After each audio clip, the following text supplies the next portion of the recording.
They can also recognize faces and can hold a grudge. They can recognize your face. They can hold a grudge against you for over a decade. And when researchers finally sat down and mapped what crows actually do when they talk to each other, the results didn't just surprise ornithologists. They forced scientists to rethink what a simple brain is even capable of. This isn't speculation dressed up as science. This is what happens when you spend 2 decades quietly studying the smartest bird on the planet, and it starts studying you back. In 2006, a wildlife biologist named John Marzluff at the University of Washington did something that sounds almost like a prank, except it became one of the most cited experiments in animal cognition research. He wanted to know if crows could recognize individual human faces, not just a human, but you specifically, as opposed to the person standing next to you. To test it, Marzluff and his students put on rubber masks before trapping and banding a small number of wild crows on campus. One mask was a strange, caveman-like face.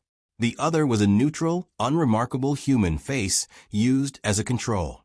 The crows were banded, released unharmed, and left alone. But they remembered. Every time researchers walked across campus wearing the dangerous mask, the one associated with being captured, crows scolded them, dive-bombed them, and followed them, sometimes for hundreds of feet. Wearing the neutral mask, the same researchers could walk right past the same birds without incident. The crows weren't reacting to a person. They were reacting to a face. That alone would have been a solid finding. What happened next is what made it famous. The scolding didn't stay contained to the original handful of birds that had actually been captured. Within a few years, crows that had never been anywhere near the original trapping site, birds that hadn't even hatched yet when it happened, were reacting to the mask with the same alarm. And when Marzluff returned to test the same mask more than 5 years later, after most of the original birds involved were likely dead, he was still mobbed on site. Somehow, this face means danger had become common knowledge across a population of birds that had never personally experienced the danger. Nobody had proven exactly how that knowledge moved. Through direct observation of parents scolding alongside their offspring, through crows watching other crows react and copying them, or some mix of both. But the practical result was unmistakable. A specific, targeted piece of information about a specific human being had outlived the individual crows that first learned it, and had spread well beyond the birds that experienced it firsthand. Take a second and sit with that. You have almost certainly walked past a crow at some point in your life. If that crow ever saw you do something it didn't like, chase it off a bird feeder, throw something near its nest, even just startle it badly, there's a real, evidence-backed chance that bird filed your face away, and that other crows around it now know to be wary of you too, even ones that never met you. The obvious question is, how? A crow's brain weighs about as much as 2 paper clips. For most of the 20th century, that was treated as case closed. The dominant scientific view held that real intelligence required a cerebral cortex, the thick, folded outer layer of the mammalian brain responsible for planning, language, and abstract reasoning in humans. Birds don't have one. Early anatomists looked at a bird's brain, saw smooth tissue with none of that folded structure, and concluded there simply wasn't much going on in there. That assumption held for decades, and it turned out to be badly wrong, not because anyone found a hidden cortex, but because they started actually counting neurons instead of just looking at shape. Birds evolved an entirely different brain structure called the pallium. It doesn't look anything like a cortex on the outside, but under a microscope, it's absurdly dense with neurons. In some species, packed in at a rate that rivals or exceeds primate brains, gram for gram. A 2016 study, led by neuroscientist Susanna Herculano-Hausel, found that some birds cram roughly twice as many neurons into their forebrains as primates do, in a fraction of the space. That's not a poetic comparison. That's a cell count. This is part of why researchers who study corvids, the family that includes crows, ravens, magpies, and jays, have started informally calling them feathered apes. It's not a cute nickname. It reflects the fact that on tests of problem-solving, planning, and tool use, crows are routinely putting up numbers that used to be considered exclusive to great apes. There's also evidence that crows can hold something like a mental model of a future need, rather than just reacting to what's in front of them. In a 2017 study published by researchers, including Kincabiday and Matthias Ospeth at Lund University, ravens, close corvid relatives of crows, were trained to trade a token for food, then tested later on whether they'd save a tool or token rather than immediately eating an available treat, specifically to use it in a trade that would only become available after a delay. The birds delayed gratification and planned for a trade that hadn't happened yet, outperforming, on that specific task, both chimpanzees and orangutans in comparable published test setups. Planning for an event that hasn't occurred yet, involving an exchange rather than an immediate reward, is a genuinely difficult cognitive task. It requires holding a future scenario in mind and prioritizing it over something the animal wants right now. New Caledonian crows, native to a small group of islands in the South Pacific, don't just use tools opportunistically the way a chimpanzee might grab a stick. They manufacture them to a design, using a repeatable technique. Researchers have filmed these crows selecting the leaves of the pandanus plant, making a controlled cut near the base, and then tearing the leaf in a stepped, zigzag pattern to produce a hook tool with a barbed edge, something engineered specifically for dragging insect larvae out of narrow crevices in bark. When the tool wears down or breaks mid-task, some birds have been observed repairing it or simply making a new one on the spot. Field biologist Gavin Hunt, who has studied this behavior for years, documented consistent regional designs, suggesting these aren't one-off accidents, but techniques that get passed down and refined, the way a craft tradition would be.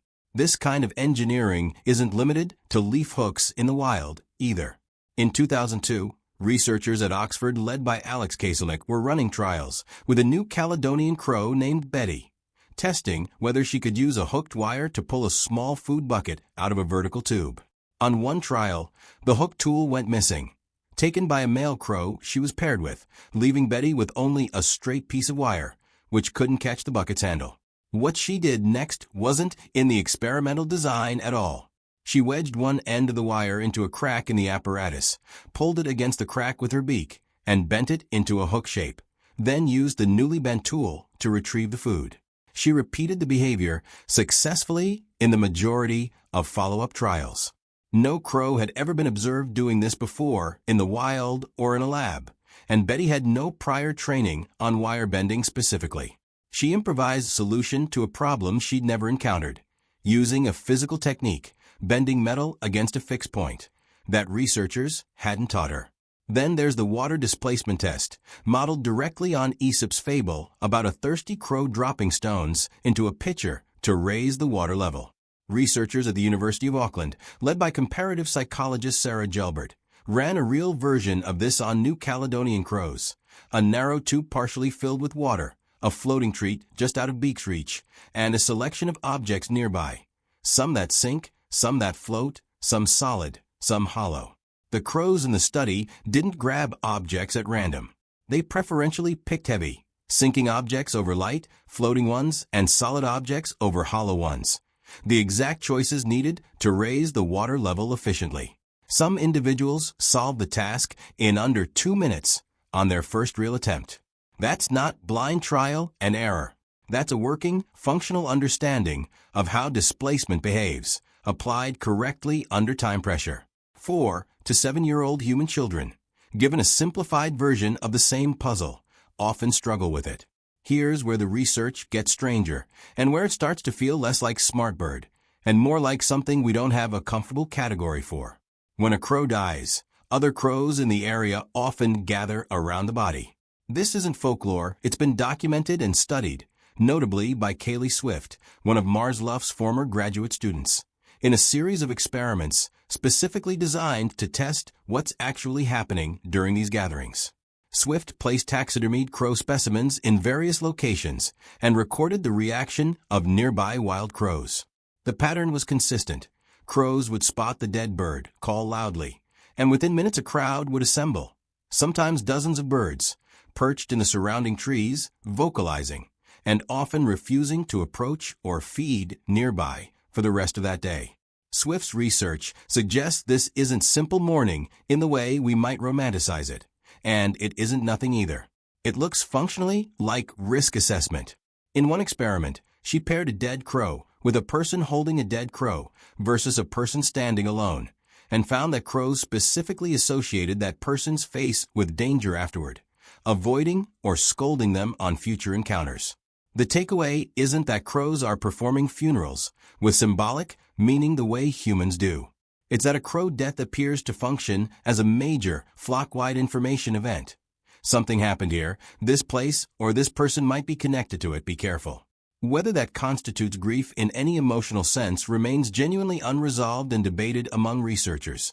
Swift herself has been careful not to overclaim it, but the behavioral outcome, updated caution spreading through a group after a death, is real and repeatable. Multiple field studies have found that crows don't just react to humans in general. They respond differently based on what a person is doing and even what they're holding. Crows have been observed reacting with far more alarm to a person carrying something gun-shaped than to the same person carrying something like a stick or a walking pole, even without ever having been shot at personally, suggesting the association with firearm-shaped objects can spread the same way facial recognition does, through observation of other crows' reactions rather than direct personal experience alone. Crows have also been shown, in controlled experiments, to distinguish between a person walking with a normal gaze versus a person staring directly at them, treating direct eye contact from an approaching human as a stronger threat signal, similar to how many prey animals interpret direct gaze from a predator. None of this requires crows to understand guns or eye contact the way we do. It requires a system built to pick up on patterns of human behavior that correlate with danger, and to update quickly. That's exactly the kind of intelligence you'd expect from a species that has lived alongside and often been hunted by humans for thousands of years. If crows can catalog people as threats, there's reasonably good evidence they can also catalog people as allies. Though this side of the research leans more on documented anecdote than controlled experiment. One of the most widely reported examples involves a girl in Seattle, Gabby Mann, who began feeding crows in her backyard as a child. Over several years, she and her mother noticed the crows regularly leaving small objects on the platform where they left food: buttons, beads, a pearl-colored heart-shaped bead, a piece of hardware, small trinkets. It wasn't a one-time event.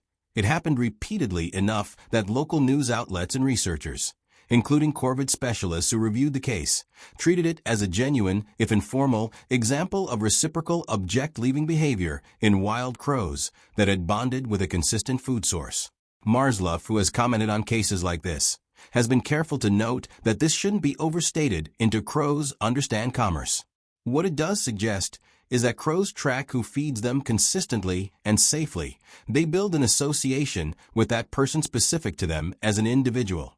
And in at least some documented cases, that association produces behavior, including bringing small objects back to that location. That looks a lot like a rudimentary form of reciprocity. Combined with the face recognition research, the picture that emerges isn't just crows fear dangerous humans. It's crows are running a running tally on the humans around them, sorted by how those humans have actually behaved in both directions. This is the part where I want to be careful, because it's also the part most prone to overclaiming. Crow vocalizations are genuinely complex. Researchers have cataloged dozens of distinct call types with different acoustic structures used in different contexts: alarm calls, contact calls, begging calls, scolding calls, and more. And there's solid evidence that at least some of these calls vary meaningfully with context, and even carry information about the type or urgency of a threat, not just danger generic. What has not been established, despite how often it gets claimed in viral videos and clickbait science content, is that crows possess anything resembling human syntax, a rule-based grammar where sequence changes meaning the way word order does in a sentence, or that any research team has decoded crow language using AI into something like a translatable vocabulary. That claim shows up a lot online, and it isn't backed by peer-reviewed findings.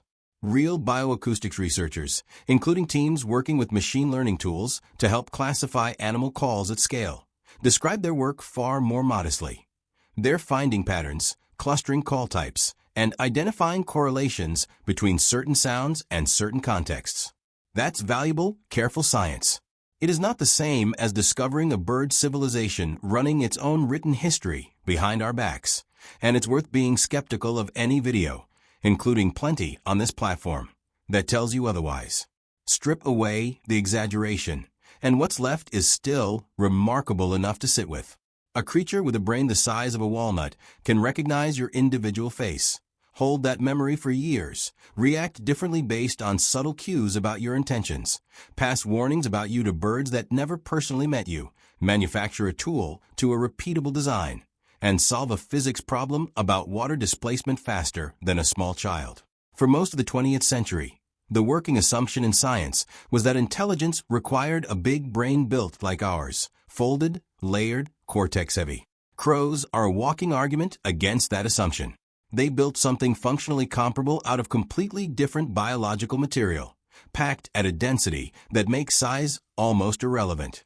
And there's something quietly humbling in that for us specifically. We spend generations treating crows as background noise, scavengers, pests, birds you shoo off a fence without a second thought. The research says that bird was very possibly not treating you the same way. It was watching. It was learning your patterns. And depending on how you treated it, it may have decided and told others exactly what kind of human you are. The next time a crow watches you a little too long from a telephone wire, it's worth remembering. That's not an empty stare. There's a reasonable chance something is actually being processed behind it. And whatever conclusion it reaches about you might outlive the bird making it. What do you think? Does knowing crows can remember your face for years and pass that memory on to birds who've never met you change how you'll act around them? Let me know in the comments.